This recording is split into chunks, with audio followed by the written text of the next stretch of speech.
안녕하십니까. 얼간조선 최우석입니다. 네, 정혜연입니다. 윤석열 대통령이 귀순 어민 강제 북송 사건 진상 규명을 시사한 것과 관련해서 여야가 설전을 벌이고 있습니다. 귀순 어민 그 북송 사건은 3년 전인 2019년 11월에 발생했습니다. 당시 청와대 국정기획상황실장이었던 윤건영 현재 더불어민주당 의원은 페이스북에 윤석열 대통령에게 묻는다.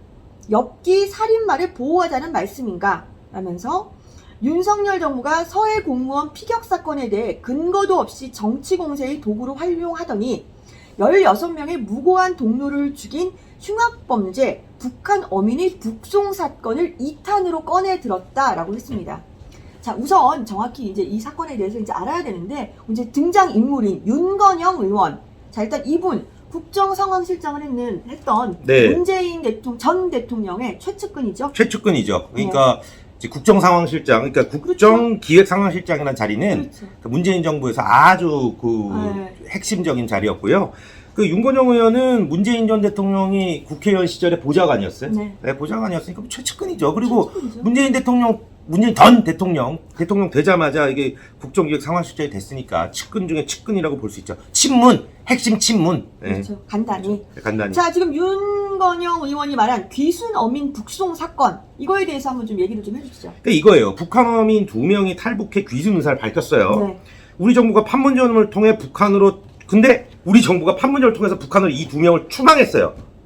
이유는 문재인 정부는 이들이 동료 16명 살해 혐의가 있다는 것을 근거로 이제 들어서 귀순 5일 만에 이제 강제 북송을 한 거죠. 그러니까 북한에서 쟤네들 16명 죽인 애들이니까 보내라 이렇게 얘기한 거예요. 근데 16명을 죽였는지 어떻게 압니까? 북한 말 믿었는데요. 그러니까 북한 말만 믿은 거예요. 네. 그죠? 근데 이제 이 사건은 우리 정부가 북한 주민을 강제 북송한 첫 번째 사례라는 점에서 탈북민들에게 큰 충격을 줬어요. 왜냐하면 돌아가면 얘 죽어요. 아니, 죽으라고 보낸 그러니까 거예요. 죽인 거예요. 그러니까 가서 죽어라. 거예요, 지금 우리나라에 오지 말고 가서 죽어라. 자유를 찾아서 온 사람들에게 네. 우리가 이 사람들 정말 올 때까지만 정말 목숨 걸고 네. 탈북도 했을 것이고 네. 진짜 이제 다 끝났구나 했을 텐데 네. 5일 만에 네. 그냥 니네 나라 가라. 가라. 강제 북송. 자, 이 사건을 그러니까 윤석열 정부가 들여다보겠다 이 소린가요? 뭐냐면 우리나라의 귀순 의사를 밝혔으면 우리나라 국민이 되는 거잖아요. 그쵸? 그렇죠. 그러면 이 사람들 말도 들어봐야 될 거 아니에요. 16명을 진짜 죽였는지. 그렇죠. 죽였다면 왜 죽였는지, 어떻게 죽였는지. 그렇죠. 그렇죠. 만약에 이 사람들이 여기를 탈출하려고 하는데 걔네들이 말렸어요. 그쵸? 그래서 죽였을 수도 있고, 아니면 정말 흉악범이라서 죽였을 수도 있고, 아니면 안 죽였는데 북한이 죽였다고 얘기했을 수도 있고, 여러 가지가 알아봐야 되는데 그냥 보내버린 거니까 그것도 문제가 있는 거 아니냐. 그렇죠. 예? 여기가 너무 그러니까 문재인 정권이 북한 눈치 보기를 한다는 비판을 받았던 정권이잖아요. 그러니까 더 이런 의심을 사는 거죠. 네. 예. 그런데 제가 제 개인적으로 윤건영 의원한테 제가 묻고 싶은 게 있어요. 뭐 해보고 싶어요? 그러니까 아니 이제 문재인 전 대통령은 제 변호사 시절인 1996년 발생한 패스카머 사건에서 동료 선원 여러 명을 잔혹하게 살해한 조성적 6명을 동포로서 따뜻하게 품어줘야 한다며 변호를 했습니다. 이거 유명해요. 이거 패스카머 사건은 우리 지금 편집장인 김송동 편집장이 기자 시절에 아주 심층 취재를 심층 취재를 했어요. 예. 해당 사건을 그러니까 이 김성동 선배가 편집장이 이제 자세히 보도하기도 했는데, 이제 문 전 대통령은 패스카머 사건의 가해자들도 동포로서 따뜻하게 품어줘야, 동포니까 품어줘야지. 근데 그 16명 죽인 사람은 동포가 아니에요. 얘는 그럼 차갑게 보내야 되나? 예? 아니, 이게 지금도 그 생각에는 이제 문재인 전 대통령 변함이 없어요. 왜냐면 대선 때마다 공격을 당했을 거 아니에요. 이게 변함없습니다. 소신 있는 문재인 전 대통령 이랬는데 뭐예요 이거는 그러면? 아니, 내가 변호하면은 괜찮은 거고 누굴 죽이든 말든 저 사람은 죽였는지 아닌지 확인도 안 됐지만 내가 한 거 아니니까. 그러니까 윤건영 의원이 문재인 대통령의 최측근이면 요거 좀 인터넷 좀 검색해보고 말씀하셨으면 좋겠어요. 이거 오히려 문재인 전 대통령 욕먹는 거 아니에요? 그러니까 패스카마오 사건을 혹시 아시는지 윤건영 의원께 우리 최 기자가 묻고 싶다 그러는데. 아니요. 패스카마오 사건을 아는 게 아니라 문재인 전 대통령이 패스카마오 사건을 변호한 거에 대해서 어떻게 생각하느냐? 네.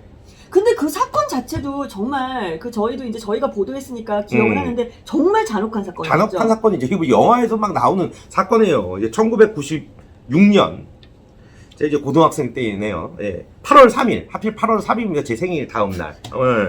남태평양에서 조업 중이던 참치잡이 어선 페스카마오에서 선상 반란이 일어났다. 조선족 선원 6명은 자신들에 대한 처우에 불만을 품고 한국인 선원 7명과 인도네시아 선원 3명, 조선족 선원 1명을 한 사람씩 불러내 칼, 도끼, 쇠파이프로 살해하고 시신을 바다에 던졌다. 도끼로 사람을 지금 어떻게 죽여? 이거 막 찍었다는 거 아니에요? 머리를. 영화 같은데 잔인한 영화 보면. 그래서 다 죽인 다음에 시신을 던졌어요. 근데 문재인 대통령이 여기 이 조선족 6명 죽인 사람 6명을 변호한 거 아니에요? 우리 동포니까. 네, 멘트가 정확히 동포로서 따뜻하게 품어줘야 한다. 품어줘야죠. 도끼로 나 사람 막 찌고 가면 품어주는, 그렇죠. 근데 그 문재인 전 대통령의 최측근인 윤건영 의원이 윤석열 정부가 서해 공무원 피격 사건에 대해 근거도 없이 정치 공세의 도구로 활용하더니 16명의 무고한 동료들을 죽인 흉악범죄. 그럼 여기 페스카마오 조선족들은 흉악범죄인이 아닙니까? 이 사람 뭐 선한 범죄인이에요? 아 이거 저기 윤건영 의원이 저기 문재인 대통령 얘기한 거 아니에요? 이게 몇 명이야? 그러니까 뭐 16명을 조선 아니 북한 이거 정말 말이 안 되는 게 저 말이 지금 북한에서 그러니까 북한에서 못 살겠다고 2명이 넘어왔어요. 네. 그렇죠? 우리한테. 근데 우리가 북한에서 야 걔들 16명 중에 그런 사람 애들이야 그러니까 보내 그랬더니 5일 만에 달랑 보냈어요. 네, 죽으라 그래서 죽인 거죠. 네. 근데 사실은 그거를 하신 분은 정말 문재인 대통령의 최측근으로서 문재인 대통령은 과거 이렇게 엽기적인 이게 1996년이면 야 이런 사건이 이건 진짜 정말 엄청난 그러니까요. 사건이죠. 그 페스카마오 사건 거길 변호 맡은 거가 이제 문재인 전 대통령의 족쇄처럼 계속 이제 달려 있었는데 어쨌든 그런 거죠. 그러니까 뭐냐면 비판을 해도 좋습니다. 당연히 그렇죠. 근데 자기의 위치와 자기가 모셨던 주군이 걸어왔던 길을 한번 살펴보고 비판을 해야지. 이러니까 내로남불 소리 듣는 거예요. 내로남불 소리 듣는 게 내로남불이 맞는데요. 저희 그 페스카마오 사건에 대해서는 월간조선 2001년 2월호에 엽기실록 사륙의 페스카마 15호의 선상반란 6명의 조선족이 칼, 도끼, 쇠파이프로 11명의 한국인 조선족 인도네시아 선원을 처참하게 쳐 죽인 남태평양 참치잡이 어선의 비극 추적이라는 제목으로 아직까지 지금 월간조선 홈페이지에 올라와 있습니다. 이 사건에 대해서 가해자 조선족을 따뜻하게 품어줘야 한다고 변호한 사람이 문재인 전 대통령입니다. 그리고 문재인 전 대통령이 가장 총애하기도 했고 스스로도 최측근이라고 생각하시겠죠? 그렇죠. 윤건영 민주당 의원입니다. 윤건영 의원에게 묻고 싶습니다. 윤석열 정부를 비판하기 전에 문재인 전 대통령이 변호한 페스카마오 사건에 대해서는 어떻게 생각하시는지 궁금하다고 말입니다. 네, 이번 시간 여기서 마치겠습니다. 감사합니다.